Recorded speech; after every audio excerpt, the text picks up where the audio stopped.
नमस्कार साथियों, आप सभी का स्वागत है आपके अपने चैनल एनसीईआरटी स्टडी हब पर। आज हम एनसीईआरटी क्लासेस का लेसन नंबर 9 शुरू करेंगे। लेसन नंबर 9 है खुशहाल गांव और समृद्ध शहर। सबसे पहला टॉपिक है हमारा लोहे के औजार और खेती। देखिए, आजकल जनरली क्या हो चुका है कि लोहे का औजार जो है हम लोग हर जगह देखते हैं, हर जगह लोहे का औजार यूज किया जाता है। चित्र में भी देखिए, आपको लोहे का औजार दिया गया है, ये और एक ये तीन चीज़ें आपको चित्र में देखने को मिल रही हैं। पहली चीज़ हंसिया, कुल्हाड़ी और सड़सी। हंसिया जो है गेहूँ धान काटने का काम आता है, कुल्हाड़ी लकड़ी काटने का काम आता है और सड़सी चीज़ों को पकड़ने के काम आता है। ठीक है, चलिए अब देखते हैं, आगे बढ़ते हैं क्या है टॉपिक में। तो जनरली लोहे का जो प्रयोग था, इसके बारे में हमने आपको पहले ही लेसन में पहले ही बता दिया था कि 3000 साल पहले जो है लोहे का प्रयोग उपमहाद्वीप में किया जा रहा था। और जब महापसार कब्र की जब खुदाई हुई तो वहाँ पर भी लोहे के बहुत सारे औजार मिले, बहुत सारे हथियार मिले। इसके साथ साथ 2500 साल पहले लोहे का प्रयोग बहुत ज़्यादा किया जा रहा था। लोहे के तमाम तरह के औजार बनाए जा रहे थे। और जब हमने मगध साम्राज्य के बारे में बात की थी तो हमने बताया था कि जो मगध क्षेत्र है वो नदियों के पास ही फल फूल रहा था, अर्थात नदियों के आसपास का क्षेत्र जो बिहार क्षेत्र है, बिहार क्षेत्र के आसपास का जो क्षेत्र था वही मगध कहलाता था। तो वहाँ पर ही साम्राज्य बनना स्थापित हुआ, तो वही आगे चल के महाजनपद बन गया था। तो वहाँ पर क्या हो रहा था कि कृषि का बहुत तेज़ी से विकास हुआ। कृषि बहुत तेज़ी से आगे क्यों चली? कृषि के आगे जाने का कारण यही था क्योंकि कुल्हाड़ी और हल, ये दोनों चीज़ों का हम लोगों ने इन्वेंशन इंसान ने कर लिया था 2500 साल पहले ही। तो इसीलिए कृषि का उत्पादन भी बढ़ चुका था। और अगर हम आगे सोचें, अगर हम उसके बाद देखें कि कृषि का उत्पादन बढ़ाने के लिए हमारे पास कौन कौन से कदम और होने चाहिए, क्योंकि लोहे के क्षेत्र में हमने विकास तो कर ही लिया था, कुल्हाड़ी और हल का प्रयोग कर ही लिया था। तो अब कृषि का उत्पादन बढ़ाने के लिए हमारे पास और कौन कौन से तरीके होंगे उसको देखते हैं। तो सबसे पहले क्या था, जो टॉपिक आता है हमारा वो क्या है, दूसरा टॉपिक कि कृषि उत्पादन बढ़ाने के लिए कौन कौन से कदम उठाए गए, इस टॉपिक को देखते हैं। तो जो राजा है, अगर मगध क्षेत्र की बात करें, हम किसकी बात करें, मगध क्षेत्र की बात करें, तो मगध क्षेत्र का जो भी राजा होगा या उसका जो भी राज्य होगा, इतना बड़ा उसका राज्य है, अगर ये राज्य विकसित तभी करेगा जब उस राज्य की प्रजा विकसित होगी। उस राज्य की प्रजा जब विकसित होगी तभी वो क्षेत्र भी विकसित करेगा। और इसलिए उस राजा को कृषि के क्षेत्र में बहुत ज़्यादा ध्यान देना होगा। और कृषि के क्षेत्र में ध्यान देने के लिए ही राजा ने नहरें बनवाना, कुएं बनवाना, तालाब बनवाना और कृत्रिम जलाशय बनवाना भी शुरू कर दिया। एक पॉइंट देखिए, यहाँ पर कृत्रिम जलाशय लिखा हुआ है। इस कृत्रिम जलाशय का मतलब होता है कि उस समय भी बताइए कि बड़े बड़े जलाशय खोदने के लिए तमाम तरह के उपकरण हमारे पास हो चुके थे। लोहे का तो उत्पादन हुआ ही था, लेकिन अब उस समय भी, इतना प्राचीन काल, आज से लगभग 2500 साल पहले की बात है, उस समय भी कृत्रिम जलाशय बनाना शुरू किया जा चुका था। तो इस तरीके से विकास आगे बढ़ रहा था। और फिर ये देखते हैं कि नीचे चार्ट दिया हुआ है, और चार्ट को आप देखेंगे तो इस चार्ट में सिंचाई से संबंधित कुछ बातें बताई गई हैं। कहा गया है कि लोगों के द्वारा परिश्रम किया गया, किसानों को लाभ मिलता था क्योंकि अब उत्पादन की अनिश्चितता घट गई थी। कर अदा करने के लिए किसानों को उत्पादन बढ़ाना था। राजाओं ने सिंचाई की योजना बनाई और धन खर्च किया। अर्थात ये सारी बातें, जितनी भी बातें दी गई हैं, वो ये बता रही हैं कि कहीं ना कहीं राजा अब कृषि की तरफ बहुत ज़्यादा ध्यान दे रहा था। सबसे पहले हम ये देखेंगे कि आखिर कृषि किस तरीके से विकसित हो रही थी, कृषि किस तरीके से बहुत ज़रूरी हो चुकी थी। तो देखिए, राजा ने सेना भी बनवा लिया था, राजा ने महल बनवाए थे, राजा ने किला बनवाया था, और इन सब चीज़ों के लिए उसे धन चाहिए था। अब धन उसे कहाँ से मिलेगा? तो धन वो टैक्स ले लेता था, किसानों से कर लेता था। अब किसान उसे कर कब देंगे? जब उत्पादन बढ़ेगा। जब क्या होगा? उत्पादन होगा। उत्पादन किसान करेंगे तभी तो वो कर देंगे। और उत्पादन उनका कब होगा? जब सिंचाई की प्रक्रिया होगी, अर्थात जब वो सिंचाई करने के उनके पास साधन होंगे, तभी तो उत्पादन हो पाएगा। उसके बाद 5वां नंबर, अब सिंचाई अगर उन्हें करनी है तो सिंचाई करने के लिए लोगों की आवश्यकता पड़ेगी। अब लोग कहाँ से आएंगे? तो जो उस समय जनता थी वही, उसी में जो दास वर्ग था, जो श्रमिक वर्ग था, वो यहाँ पे 5वें नंबर पे काम करता था। जब 5वें नंबर पे वो लोग काम करते थे तो सिंचाई हो पाती थी, तो उत्पादन हो पाता था, फिर वो राजा किसानों से कर लेता था। 6वें नंबर पे क्या होगा? अब क्या होगा 6वें नंबर पर? जो किसान है वो क्या करेगा? उसका उत्पादन बढ़ जाएगा। मतलब उत्पादन बढ़ेगा, कह सकते हैं कि वो टैक्स अधिक से अधिक देना शुरू कर देगा। जब टैक्स अधिक से अधिक देना शुरू कर देगा तो टैक्स क्यों अधिक दिया? क्योंकि उसका उत्पादन बढ़ गया, कृषि उत्पादन बढ़ गया। और जैसे ही कृषि उत्पादन बढ़ा, इसका मतलब कि राजा का राजस्व बढ़ गया। और जब राजा का राजस्व बढ़ गया, इसका मतलब कि राजा ने जो कृषि से संबंधित जो भी योजनाएं बनाई थी, वो योजनाएं यहाँ आकर कंप्लीट हो गई। तो एक बार मैं फिर बता देता हूँ कि राजा को चाहिए बहुत ज़्यादा पैसा। अब उसे पैसा कैसे मिलेगा? एक बार फिर से देख लेते हैं। राजा को चाहिए बहुत ज़्यादा पैसा। पैसा मिलेगा कैसे? टैक्स से मिलेगा। टैक्स से उसे मिलेगा पैसा। अब उसे क्या करना पड़ेगा? उत्पादन होगा तभी तो टैक्स से मिलेगा। उत्पादन कब होगा ज़्यादा? जब सिंचाई होगी। अब खेतों में काम करने के लिए श्रमिक वर्ग यहाँ पर आ जाएंगे। 6वें नंबर पर यहाँ पर जो है प्रोडक्शन बढ़ जाएगा, अर्थात टैक्स बढ़ जाएगा। राजा को अधिक से टैक्स देना किसानों को अधिक से अधिक टैक्स देना पड़ेगा। और फिर 7वें नंबर कृषि का उत्पादन बढ़ जाएगा, फलस्वरूप राजा का राजस्व बढ़ जाएगा। और यहाँ पर जो है कृषि की जो पूरी प्रणाली थी कि कृषि कैसे की जाती है, कृषि यहाँ पर अंतिम रूप से सफल हो जाएगी, अर्थात कृषि का उत्पादन बढ़ जाएगा। तो इस तरीके से कृषि का उत्पादन होता है। अब देखते हैं नेक्स्ट टॉपिक क्या है हमारा। हम गांव में रहने की बात करते हैं। तो गांव में रहने की अगर बात करें तो सबसे पहली चीज़ तो यही जान लीजिए कि अगर मैं रफली इंडिया का एक मैप बनाता हूँ, मैप बना के आपको दिखाता हूँ, तो अगर मैं मैप बनाऊँ तो कहीं ऐसे ही मैप बनेगा, अच्छे से थोड़ा बनेगा नहीं, फिर भी समझने के लिए, ठीक है, ऐसे। तो देखिए क्या होता था कि गांव जो है उसमें विकसित हो रहे थे। गांव नॉर्थ इंडिया की तरफ भी गांव बन रहे थे, ये नॉर्थ है हमारा, इसकी तरफ भी गांव विकसित हो रहे थे, और साउथ की तरफ भी गांव विकसित हो रहे थे, दोनों तरफ गांव विकसित हो रहे थे, ठीक है। जो साउथ की तरफ जो क्षेत्र था, ये जनरली हम लोग तमिल क्षेत्र मानते हैं। कौन सा क्षेत्र? तमिल क्षेत्र, तमिल क्षेत्र था ये, ठीक। अब तमिल क्षेत्र के बारे में हम लोग बात करते हैं पहले कि यहाँ पर गांव कैसे विकसित हुआ, फिर पढ़ेंगे कि उत्तर भारत में गांव कैसे विकसित हुए। सबसे पहले हम तमिल क्षेत्र की बात करें तो तमिल क्षेत्र में क्या हुआ कि जो बड़े बड़े भूस्वामी थे, जिनके पास लैंड बहुत ज़्यादा हुआ करती थी, उनको हम लोगों ने क्या बोला? बेल्लला बोला। क्या बोला? बेल्लला। और जो सिंपल जो हलवा थे, जो फ्लोइंग का काम करते थे, जो खेतों को जोतने का काम करते थे, उनको हम लोगों ने क्या बोला? उनको हम लोगों ने बोला उड़वार, ठीक है। दूसरा, वो लोग जो लैंडलेस थे, जिनके पास भूमि नहीं थी, ऐसे लोगों जो मजदूर थे, जो हुमेन मजदूर थे, उसको हम लोगों ने दास कैडेसियार बोला, ठीक है। उन्हें हम लोगों ने क्या बोला? दास कैडेसियार बोला, ठीक है।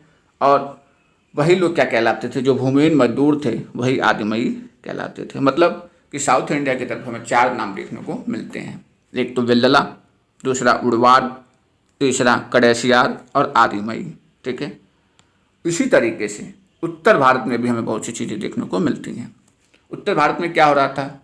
साथ साथ दोनों का विकास हो रहा था। दक्षिण भारत में भी प्रशासनिक व्यवस्था का विकास हो रहा था, उत्तर भारत में भी व्यवस्था का विकास हो रहा था। तो जो उत्तर भारत है वहाँ पर गांव का जो प्रधान हुआ करता था वही ग्राम भोजक कहलाता था। और सबसे बड़ी बात कि गांव प्रधान का जो पद था ना, जो ग्राम भोजक का पद था, वो पीढ़ी दर पीढ़ी एक ही वंशज के, एक ही परिवार के कई सारे लोग बनते रहते थे। आगे चलते हैं, देखते हैं क्या है। अब जो ग्राम भोजक है, उत्तर भारत में जो ग्राम भोजक हैं, वही ग्राम भोजक मैंने बताया था कि गांव का सबसे बड़ा भूस्वामी है। और उसी के खेत पर तमाम तरह के जो दास थे, मजदूर थे, आकर काम किया करते थे। राजा क्या करता था कि उस गांव के अंदर जो भूस्वामी है, जो सबसे बड़े भू का स्वामी है, अर्थात जो ग्राम भोजक हैं, उस ग्राम भोजक को ही तमाम तरह की जिम्मेदारियां दे देता था। वो कह देता था कि तुम ही न्यायाधीश बन जाओ यहाँ के, और तुम ही पुलिस का भी काम करो। तो कर वसूलने का काम भी उसी को दे दिया जाता था, ग्राम भोजक को। न्यायाधीश के रूप में भी काम करता था, पुलिस का भी काम करता था, और कर कलेक्ट करने का भी काम करता था। ठीक है, चलिए अब कुछ और भी कृषक, उस ग्राम भोजक के अलावा कुछ और भी कृषक लोग होते थे, स्वतंत्र कृषक थे, जिसको हम लोग क्या बोलते हैं, गृहपति बोलते हैं। क्या बोलते हैं, गृहपति। जो गृहपति लोग तो छोटे किसान थे, इनके पास जमीन बहुत कम हुआ, थोड़ी सी मात्रा में जमीन हुआ करती थी। इसके पास कुछ ऐसे भी लोग थे जिनके पास जमीन नहीं होती थी। ठीक है, दूसरी चीज, दास आते थे। दास क्या होते थे, कर्मकार जिसे बोला जाता था, अर्थात दूसरे की जमीन पर काम किया करते थे। तो और एक चीज, यहाँ पर लोहार, कुम्हार, बढ़ई, बुनकर, ये जैसे शिल्पकार भी हुआ करते थे। तो इस तरीके से उत्तर भारत की व्यवस्था चला करती थी। अब आगे देखते हैं। अब अगर हम बात करें, अभी मैंने थोड़ी देर पहले बताया आपको कि दक्षिण भारत में हमें बहुत सारे पद देखने को मिलते हैं। अर्थात एक बार फिर आपको दिखाता हूँ कि अगर दक्षिण भारत की तरफ चलें तो हमने बताया था कि दक्षिण भारत में जो भूस्वामी है, बड़ा भूस्वामी, उसको बिल्ला बोल रहे हैं। जो साधारण हलवा हैं उनको उड़वार बोल रहे हैं। जिस मजदूर के पास भूमि नहीं है उसे हम लोग कडेसियार बोल रहे हैं, और जो दास वर्ग है उसे आदिमई बोल रहे हैं। तो इन सब चीज़ों के बारे में हमें जानकारी कहाँ से मिली, हम ये देखना चाहते हैं। तो इन सब चीज़ों के बारे में जानकारी हमें तमिल साहित्य से मिलती है। किससे मिलती है, तमिल साहित्य से। और तमिल साहित्य को ही हम लोग क्या बोलते हैं, संगम साहित्य बोलते हैं। अब आपके दिमाग में बात आएगी कि आखिर संगम साहित्य क्यों बोला गया, तमिल साहित्य को हमने संगम साहित्य क्यों बोला। तो अगर देखें तो ये जो हिस्सा है भारत का, दक्षिण वाला हिस्सा, ये जो हिस्सा है, यही तमिलनाडु है। मान लीजिए यही तमिल क्षेत्र है, ये क्या है, तमिल क्षेत्र है। ठीक है, अब यहाँ पर क्या होता था कि तमिल में ही, तमिलनाडु में एक क्षेत्र है मदुरई। कौन सा क्षेत्र है, मदुरई। तो मदुरई के अंदर हर साल एक सम्मेलन होता था। हर साल जो है एक सम्मेलन होता था, अर्थात कवि आते थे और कवियों का सम्मेलन होता था। हर कवि आके यहाँ पर सम्मेलन करता था। तो जब कवि आके यहाँ पे सम्मेलन करते थे तो इसीलिए इस सम्मेलन के नाम पर ही इसका नाम क्या रख दिया गया, संगम साहित्य। इसको क्या बोल दिया गया, तमिल की जो रचनाएं थी उनको संगम साहित्य बोला गया। अर्थात तमिल रचना को संगम साहित्य बोलने का कारण यह था क्योंकि तमिल में, तमिलनाडु के अंदर एक जगह मदुरई, और मदुरई के अंदर तमाम कवियों का सम्मेलन होता था, वो ग्रुप में होता था। तो उसी को संगम हुआ करता था उनका, इसीलिए तमिल को ही हम लोग संगम साहित्य बोलते हैं। और इसी के अंदर 3 वंशज का, 3 राजाओं के बारे में तमिल साहित्य में हमें पता चला। एक चोल, तमिल साहित्य के अंदर हमें चोल, चेरा और पांड्या, इन वंशों के बारे में पता चलता है। ठीक है, और ऐसा माना जाता है कि जो मीटिंग हुई थी तमिल की मदुरई के अंदर, तमिल के अंदर, तमिल जो मीटिंग हुई थी मदुरई के अंदर, लगभग 3 बार मीटिंग हुई थी। कवियों को जो सम्मेलन हुआ था मदुरई में, वो 3 बार हुआ था। चलिए अब हम लोग देखते हैं कि नगरों के बारे में, अब तो हम लोग जान गए गाँव के बारे में कैसे पता चला। अब हम देखते हैं कि नगरों के बारे में किस तरीके से हमें जानकारी मिलती है। तो नगरों के बारे में अगर देखें तो नगरों के बारे में जानकारी देने का सबसे बड़ा श्रेय जो है वो जातक को जाता है। और जातक है क्या, तो जातक जो है एक बौद्ध धर्म के जो लोग थे, बौद्ध धर्म के जीवन से संबंधित जितनी भी घटनाएं होती हैं उस घटनाओं की पुस्तक में लिख दिया जाता था। और ये पुस्तक क्या कहलाती थी, जातक कहलाती थी। तो जातक से हमें जो नगरों के बारे में जानकारी मिलती है। अब देखिए कुछ कहानी दी गई, उस कहानी से हम लोग देखते हैं कैसे एक गरीब व्यक्ति जो है एक अमीर व्यक्ति बन जाता है। तो कहानी बोलता हूँ, सुनते रहिए ध्यान से अच्छे से। एक गरीब व्यक्ति रहता है और उसके पास जो एक मरा हुआ चूहा रहता है।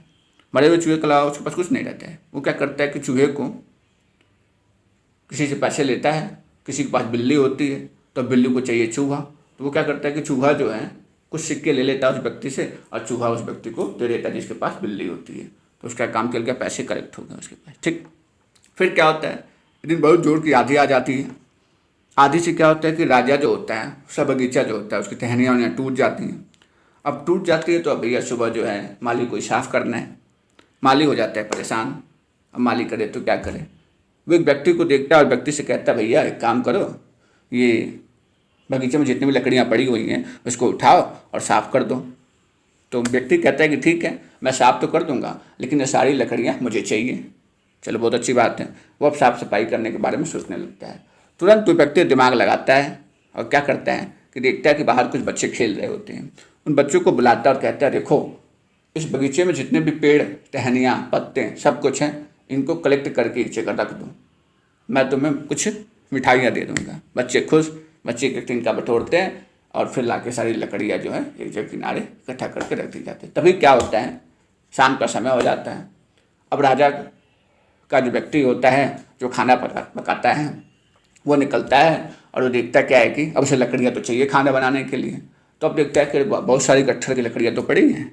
तब उस व्यक्ति के पास जाता है और उस सारी लकड़ियों के ढेर को खरीद लेता है। अब देखिए व्यक्ति यहाँ पर भी कुछ पैसे कलेक्ट कर लिया। मतलब ये बताया गया है कि किस तरीके से एक धनी व्यक्ति गरीब व्यक्ति धनी होता चला जा रहा है। फिर अचानक क्या होता है, वो व्यक्ति अब दूसरे दिन की योजना बनाता है। एक दिन तो काम ऐसे चल गया, 2 दिन तो काम ऐसे चल गया। ये क्या करता है कि एक बड़े से बर्तन में पानी भरता है और नगर के द्वार पर जाता है और देखता है कुछ लोग घास काट रहे होते हैं। तो 500 लोगों को, जो घास काटते हैं 500 लोग होते हैं, उनको पानी पिला देते हैं। पानी पिला देता है, लोग बहुत खुश, कहते हैं तुम भी कुछ मांग लो हमसे। तो कहते हैं नहीं अभी हमें कुछ नहीं चाहिए, जब मैं ज़रूरत पड़ेगी आप लोगों से कुछ भी ले लूँगा। ठीक है, चला जाता है व्यक्ति। अचानक अगले दिन क्या होता है कि उस व्यक्ति की मुलाकात किसी व्यापारी से होती है। व्यापारी से मुलाकात होने के बाद वो व्यापारी जो है कहता है कि सुनो एक बात है। उसकी कौन सी बात है? तो कहता है कि कल जो है एक व्यापारी आएगा और वो 500 घोड़े लेकर इस शहर में आ रहा है। यह सुनकर कि जब बात उस व्यक्ति को पता चलती है तो वो घास काटने वाले जिन व्यक्तियों के पास जिसकी उसने मदद की थी, पानी पिलाया था, उनके पास जाते हैं और कहता है सुनो आज मुझे तुम लोग की ज़रूरत है। तुम लोग काम करो, 500 लोगों 500 गट्ठर घास का मुझे दे दो और तब तक नहीं बेचोगे जब तक मैं कहूँगा नहीं। ठीक है, अच्छी बात है भाई। उतना उस व्यक्ति के पानी पिलाया था तो अब लोगों को करना पड़ता है, लोग करते हैं। वो क्या करता है, जो 500 घोड़े आते हैं उन 500 घोड़ों को, उस घास के कट्ठर को महंगे दामों पर बेच देता है। इस तरीके से कैसे एक व्यक्ति जो है गरीब व्यक्ति अमीर बन जाता है। तो इस शहर का वर्णन किया गया है जातक के अंदर। जातक क्या बौद्ध धर्म की पुस्तक है जिसमें बौद्ध धर्म के संबंधित जितनी भी कहानियाँ होती हैं उसका वर्णन किया गया रहता है। चलिए, तो अगर हम देखें तो इस तरीके से हमें नगरों के बारे में पता चला। नगरों के बारे में जानने के लिए कुछ और भी स्रोत है हमारे पास। ठीक है, अगर हम बात करें, हम आगे की तरफ बढ़ते हैं तो हमें क्या चित्र को देखेंगे अगर हम, तो हमें दिल्ली में जो है एक वलयकूप मिलेगा। दिल्ली के अंदर एक जो है इस संरचना का वलयकूप मिलेगा। और ये वलयकूप देखिए एक जो है रिंग टाइप स्ट्रक्चर है, लग रहा है कि नहीं? ये वलयकूप कैसा है? एक रिंग टाइप स्ट्रक्चर है। तो ये वलयकूप हड़प्पा की जो सभ्यता थी उस सभ्यता से बहुत ही अलग है, क्योंकि इस वलयकूप के अंदर जनरली क्या होता था कि कूड़े कचरे डालने के काम आता होगा, या हो सकता है कि नाली निकास प्रणाली की व्यवस्था यहीं से की गई होगी।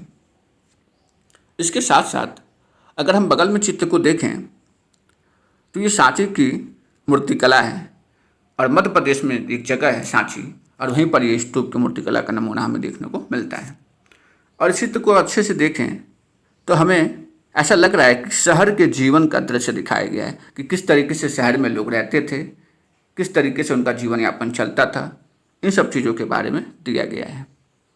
और अगर मैं आपको पहले बताया था, जब मैंने महाजनपद के बारे में कुछ बात बताई थी, तो आपको बताया था कि जब महाजनपद बनने लगे तो महाजनपद के चारों तरफ, जैसे मैंने कहा था कि मगध ही एक बहुत बड़ा महाजनपद था, तो उसके चारों तरफ जो है लकड़ी के परखच्चे, लकड़ी के बड़े बड़े पत्थर और लकड़ी से बने हुए महल बना दिए जाते थे, किला बना दिया जाता था पत्थर और लकड़ी से बना हुआ। तो इस तरीके का भी ऐसी संरचना हमें देखने को मिलती थी। जो वलयकूप थे, वलयकूप में क्या था, तो अभी बताया मैंने कि वो नाली या कूड़ेदान के लिए प्रयुक्त किया जाता था। इसके साथ साथ देखा गया कि महल, बाजार और आम घरों के अवशेष बहुत कम मिले हैं। और बात सही है, क्योंकि उस समय जंगल के पास स्थित होने के कारण लकड़ियों का ही ज़्यादा प्रयोग किया जाता था। लकड़ी, मिट्टी, कच्ची ईंट और छप्पर से बने हुए घर हमें ज़्यादा देखने को मिलते हैं। और यही रीज़न है कि ये घर जो होंगे बहुत समय तक टिक नहीं पाए होंगे। ये घर जो थे वो बहुत समय तक टिक नहीं पाए, इसलिए उस समय के बारे में बहुत अधिक जानकारी हमें नहीं मिल पाती है। ठीक है, और इस तरीके से हमें थोड़ा सा शहरों के बारे में, नगरों के बारे में पता चला। तीसरी तरीका क्या था कि जो नाविक आते थे, जो यात्री लोग आते थे, वो लोग भी शहरों के बारे में वर्णन करते थे कि शहर इस तरीके का था। जैसे भरूच एक शहर है। अब भरूच है कहाँ पर, तो अगर आप मैप में देखेंगे, अगर आपको रफली मैप बना कर दिखाऊँ मैं, तो जो गुजरात वाला क्षेत्र जहाँ खंबात की खाड़ी है, वहीं पर एक भरूच शहर है। तो भरूच शहर को यूनानी लोग क्या बोलते थे, बैरिगाजा। तो वहाँ पर कहते थे कि नाव चला पाना बहुत ही मुश्किल था। तो राजा क्या करता था, कुछ कुशल और अनुभवी स्थानीय मछुआरे ही यहाँ जहाज ला सकते थे, क्योंकि वो जो जगह थी ना बहुत ही पतली थी। तो जो कुशल व्यक्ति थे, जो कुशल मछुआरे हुआ करते थे, वही वहाँ पर सामान को ले जा सकते थे या ला सकते थे। तो जो भरूच जगह है, वहाँ से हम लोग बहुत सी चीज़ों का आयात करते थे, जैसे शराब, तांबा, टीन, शीशा, मूंगा, फुकराज, कपड़े, सोने, चांदी के सिक्कों का आयात किया जाता था। और हिमालय की जड़ी बूटियाँ, हाथी दांत, कुमैर, कॉर्निलियन, सूती कपड़ा, रेशम, इत्र यहाँ से निर्यात किए जाते थे। और देखिए कितनी अच्छी बात यहाँ पर दी गई है कि हिमालय की जड़ी बूटियाँ निर्यात की जाती थी। आप खुद सोचिए कि अगर मैं रफली इंडिया का एक बार फिर से मैप बनाता हूँ, तो कहीं ऐसे ही मैप है इंडिया का, ठीक ना। तो ये जो क्षेत्र है, यहाँ पर मान लीजिए हिमालय क्षेत्र है, ठीक है, यहाँ पे हिमालय क्षेत्र है, और जबकि यहाँ पर गुजरात क्षेत्र है। सोचिए यहाँ से यहाँ तक व्यापार किया जा रहा है, हिमालय की जड़ी बूटियाँ यहाँ से निर्यात की जा रही हैं। तो ये भी उस समय हुआ करता था। अब राजा के लिए क्या किया जाता था, तो राजा के लिए व्यापारी बहुत अच्छे अच्छे उपहार लाते थे। उपहार में चांदी के बर्तन लाते थे, अच्छे गायक, जो छोटे बच्चे जो अच्छा गाना गाते थे उन्हें लाते थे, सुंदर स्त्रियां लाते थे, शराब लाते थे, उत्कृष्ट महीने कपड़े भी लाया करते थे। अब देखिए यहाँ से एक बात समझ में आती है, इस पॉइंट को अगर आप पकड़िए, तो उत्कृष्ट महीने कपड़े मतलब कि भरूच जो गुजरात वाला क्षेत्र है, उस टेक्सटाइल्स के लिए बहुत ही ज़्यादा फेमस हो गया था, और आज भी है वो। तो देखिए उसी समय से फेमसिटी उसकी चलती चली आ रही है। ठीक, चलिए अब हम बात करते हैं सिक्कों के बारे में। भरूच क्या था, तो एक बात और जान लीजिए, भरूच जो है पत्तन था, बंदरगाह था, क्योंकि वो समुद्र के किनारे था, खंबात की खाड़ी वहीं पर थी और अरेबियन सी का हिस्सा था। तो इसीलिए वहाँ पर जो है बंदरगाह बनाया गया था और वहाँ से व्यापार का किया जाता था, अर्थात आयात और निर्यात होते थे। अब बात करते हैं सिक्के की। तो सिक्कों की बात करें तो बहुत सुनते होंगे आप लोग, आहत सिक्के। आहत सिक्के क्या होते थे? जो आहत सिक्के थे वो आज से लगभग 500 साल पहले चलते थे। इसमें क्या किया जाता था कि हम लोग चांदी या सोने के सिक्कों को, जो चांदी का सिक्का हो या चाहे सोने का सिक्का हो, उस पर हम लोग दबाव देते थे। दबाव देकर उस पर किसी चित्र को उभेरा जाता था, और जब किसी चित्र को उभेर दिया गया तो वही सिक्का क्या बन जाता था? आहत सिक्का बन जाता था। जैसे मान लीजिए सिक्का है, इसके ऊपर हमने दबाव डाला और दबाव डाल किसी प्रकार की संरचना निर्मित की, तो सिक्का क्या कहलाता था? आहत सिक्का कहलाता था। ठीक है, चलिए अब यहाँ पर चीज़ जो देख रहे हैं आप, लिखा हुआ है विनिमय के अन्य साधन। मतलब यहाँ पर ये एक संगम साहित्य है, उस संगम साहित्य में छोटी सी कविता है। इस कविता को जब आप पढ़ेंगे तो आपको पता चलेगा कि उस समय में ही थोड़ी बार्टर एक्सचेंज के सिस्टम चलता था, वस्तु विनिमय प्रणाली हुआ करती थी। कहा गया कि धान की गाड़ियाँ थीं और धान की गाड़ियों पर लाद के कोई सामान ले जा रहा था नमक के लिए, ठीक है। शहरों में, गाँव से शहरों में चीज़ों को ले जा रहा था।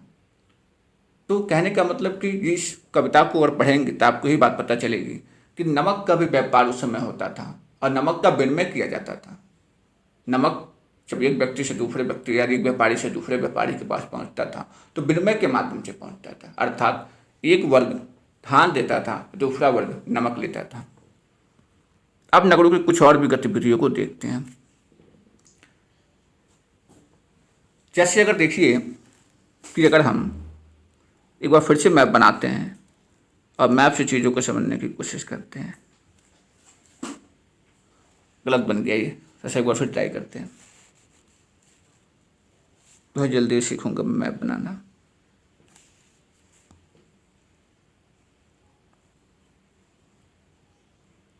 ठीक है, रख लिए।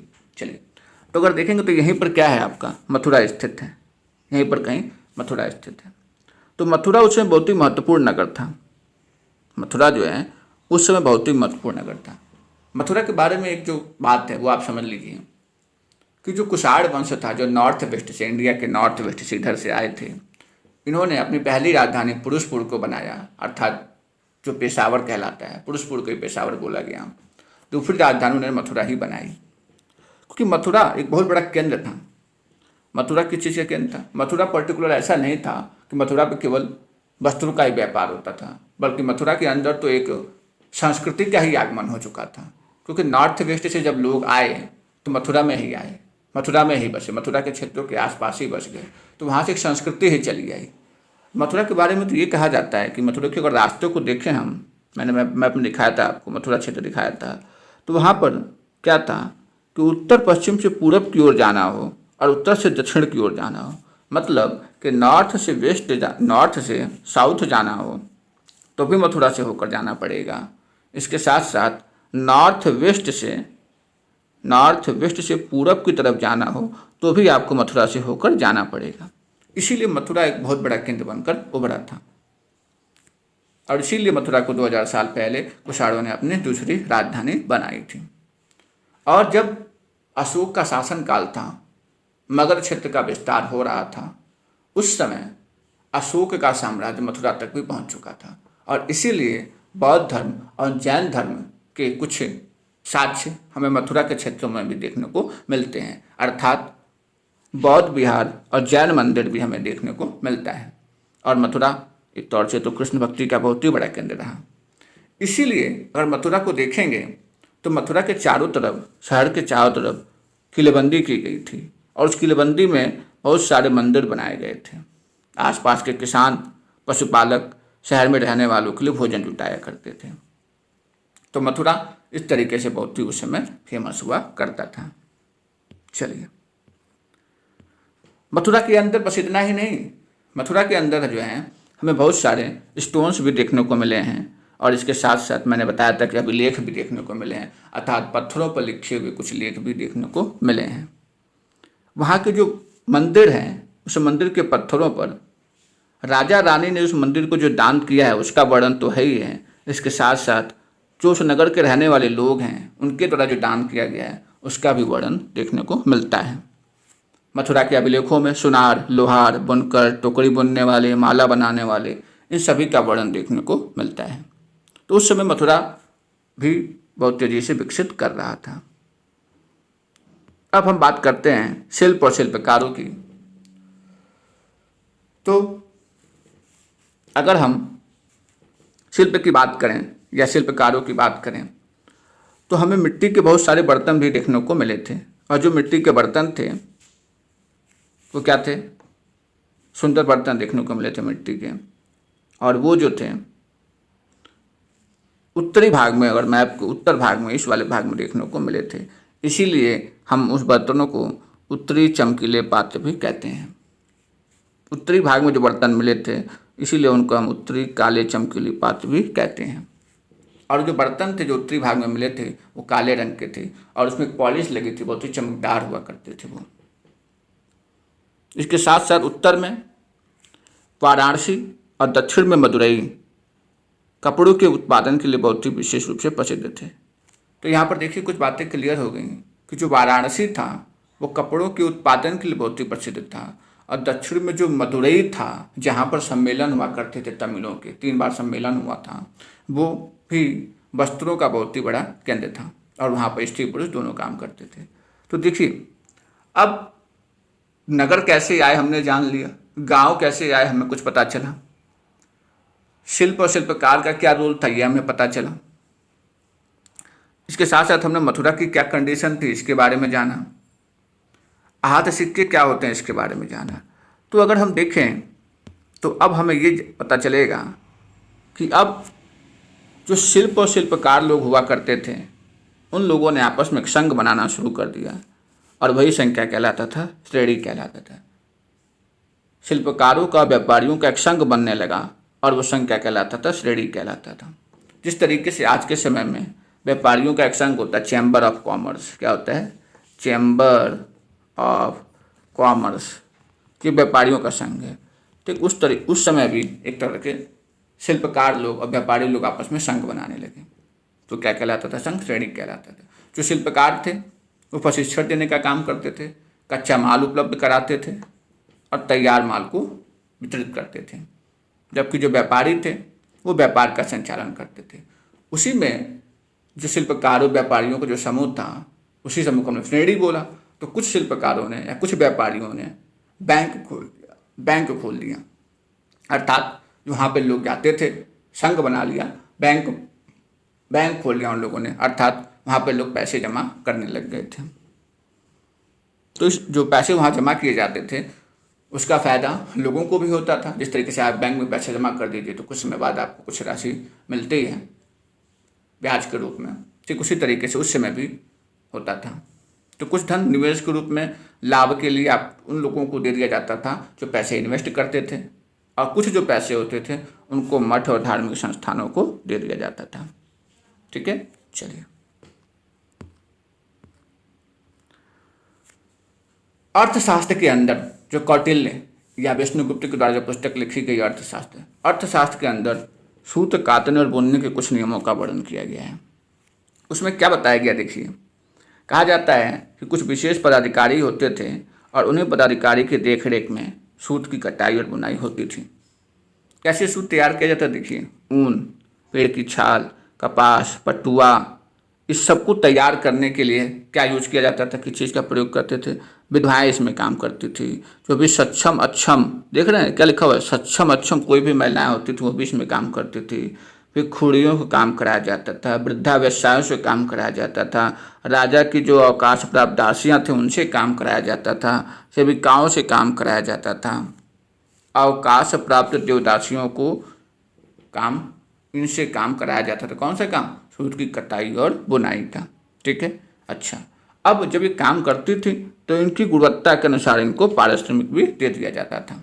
ठीक है, चलिए दूसरी बात, महिलाओं को कहा जाता था कि आपको बाहर नहीं निकलना है। जिन महिलाओं से कह दिया जाता था कि आपको बाहर नहीं निकलना है तो ये क्या करती थी कि अपनी दासियों को भेजती थी और दासियों को भेज करके कच्चे माल मंगवा लेती थी और कच्चे माल से तैयार माल कर देती थी और तैयार माल करके उन्हें दासियों से भिजवा देती थी। तो इस तरीके से महिलाओं के साथ व्यवहार किया जाता था।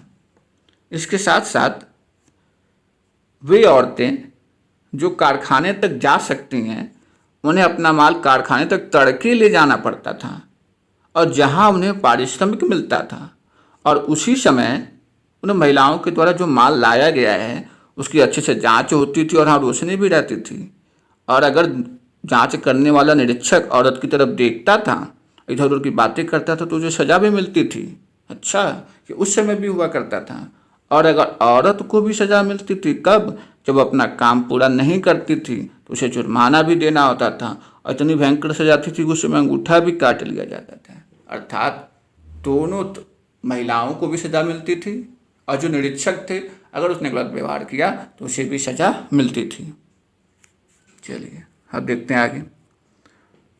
ये छोटा सी एक बात बताई गई है अरिकामेडु के बारे में। अरिकामेडु जगह पुडुचेरी में, ठीक है। तो वहाँ पर बहुत सी चीज़ें मिली हमें, मतलब वहाँ पर भी हमें तमाम तरह के साक्ष्य मिले। अब कौन कौन से साक्ष्य मिले देखते हैं। अगर बात करें तो 2200 से 1900 साल पहले की बात है। अरिकामेडु एक बंदरगाह हुआ करता था। अब बंदरगाह तो सिंपल सी बात, वहाँ से जहाज से सामान उतारा जाएगा या जाएगा और आएगा। वहाँ पर ईंटों से बना हुआ एक ढांचा मिला था, इसका मतलब कि वहाँ पर गोदाम था। इसके साथ साथ हमें वहाँ पर क्या देखने को मिला, गोदाम तो देखने को मिला ही, इसके साथ साथ हमें एम्फोरा जैसी एक संरचना मिली। एम्फोरा क्या है, तो एम्फोरा जो है एक ऐसा पॉट होता है, एक ऐसा बर्तन होता है जिसमें दोनों तरफ हैंडल लगा होता है। ऐसे भी पात्र देखने को मिले। इसे क्या बोला गया है, एम्फोरा, एक बार लिख देता हूँ मैं, एम्फोरा। और हो सकता था कि इसमें वो तेल रखते हो, ठीक है, या शराब रखते हो, वे दो चीज़ें हो सकती हैं, ठीक है। चलिए, दूसरी चीज़ वहाँ से क्या मिला अरिका मेडू से हमें? एरेटाइन मिला। क्या मिला? एरेटाइन। एरेटाइन है क्या? तो एक जो है चमकदार लाल रंग का बर्तन है और इसमें मुहर भी लगी हुई है, ठीक है। अच्छा, अब जो एरेटाइन है, एरेटाइन ये इटली में एक शहर है, उसी शहर के नाम पर एरेटाइन का नाम रखा गया, ठीक है। चलिए, अब ये एरेटाइन आखिर बना कैसे? इसके ऊपर मोहर लगी थी एरेटाइन के ऊपर, जो लाल चमकदार बर्तन था उसी को एरेटाइन बोला। एरेटाइन नाम कैसे रखा? तो जो इटली में शहर है उसी के नाम पर एरेटाइन नाम रखा, और इसमें मोहर लगी थी। मोहर लगी किस चीज़ की थी? तो गीली चिकनी मिट्टी को दबा करके उस पर मोहर लगाई गई थी, ठीक है। अरिका मेडू के बारे में बातें बताई जा रही हैं। कुछ और भी बर्तन मिले जिसका डिजाइन तो रोम का था, किंतु वे यहीं बनाए जाते थे। और यहाँ पर रोमन लैम्प, शीशे के बर्तन तथा रत्न भी मिले हैं हमें। कहाँ से? अरिका मेडू से। इसके साथ साथ छोटे छोटे कुंड भी मिले हैं, मतलब गड्ढे मिले हैं। अब उस गड्ढे को देख कर, क्या कहते कुंड मिले हैं, लगता था कि वहाँ पर कपड़े की रंगाई का भी काम किया जा रहा था। इसके साथ साथ शीशे और अर्ध बहुमूल्य पत्थरों से मनके बनाने के भी साक्ष्य हमें देखने को मिले हैं। अब सोचिए, उस समय अरिका मेडू में, जो साउथ में है, वहाँ पर जो है अभिलेखित मिट्टी के बर्तन मिले, और कई बर्तनों पर तो ब्राह्मी लिपि में अभिलेख देखने को मिले थे। और ये वही ब्राह्मी लिपि है जो अशोक के शासनकाल में प्रयुक्त की जाती थी, जो गौतम बुद्ध और महावीर स्वामी ने प्रयुक्त किया था अपने उद्देश्य को देने के लिए। उस लिपि का भी प्रयोग किया जाता था। प्रारंभ में तमिल भाषा के लिए इस लिपि का प्रयोग किया जाता था, इसलिए इन्हें तमिल ब्राह्मी अभिलेख भी कहा जाता है। चलिए, अब हम लोग देखते हैं कि रोम के साथ हमारे कैसे संबंध थे। रोम के साथ हमारे कैसे संबंध थे? तो अगर हम देखें तो रोम जो है वो यूरोप के सबसे पुराने शहरों में से एक है। यूरोप के सबसे पुराने शहरों में से एक है। कौन? रोम। और इसका विकास लगभग तभी माना जाता है रोम का, जब यहाँ पर गंगा के क्षेत्र विकसित कर रहे थे, अर्थात जब मगध का विकास हो रहा था तभी रोम का भी विकास हो रहा था। और रोम का क्षेत्र तो यूरोप, उत्तरी अफ्रीका, पश्चिमी एशिया तक फैला हुआ है। और रोम के एक शासक है जिसका नाम है ऑगस्टस। ऑगस्टस लगभग 200 साल पहले वहाँ शासन किया था। रोम को तो हम लोगों ने ईंटों का शहर कहा है, और उसने कहा था, किसने? ऑगस्टस ने ये कहा कि रोम जो है ये ईंटों का शहर था, इसे मैंने संगमरमर का बनवा दिया। और उसके बाद ऑगस्टस ने वहाँ पर कई सारे मंदिर बनवाए, कई सारे महल बनवाए, और ऑगस्टस ने वहाँ पर एम्फी थिएटर भी बनवाया। एम्फी थिएटर क्या था? एक रंग महल होता है, रंग मंडल होता है, जिसके चारों तरफ दर्शक बैठते हैं और सीढ़ीनुमा जगह होती हैं, और यहाँ पे विभिन्न तरह के कार्यक्रम देखते हैं, ऑडिटोरियम जिसको बोलते हैं हम लोग, ठीक है। और तमाम तरह के स्नानागार भी बनवाए गए हैं, जहाँ पे स्त्री और पुरुष आते थे, स्नान करते थे, पर दोनों का समय क्या था? अलग अलग था। यहाँ पर उस स्नानागार में लोग एक दूसरे से मिलते भी थे, आराम भी करते थे। और वहाँ पर क्या था? एक चीज़ लगी हुई थी, जिसे बोलते हैं क्या? जलवायु, जिसे हम लोग क्या बोलते हैं? जलवायु सेतु, अर्थात एक्वाडक्ट। क्या बोलते हैं? एक्वाडक्ट बोलते हैं। एक्वाडक्ट के जरिए ही शहर के जितने भी स्नानागार थे, फव्वारे थे, गुसल खाने के लिए पानी लाया जाता था उस समय, ठीक है।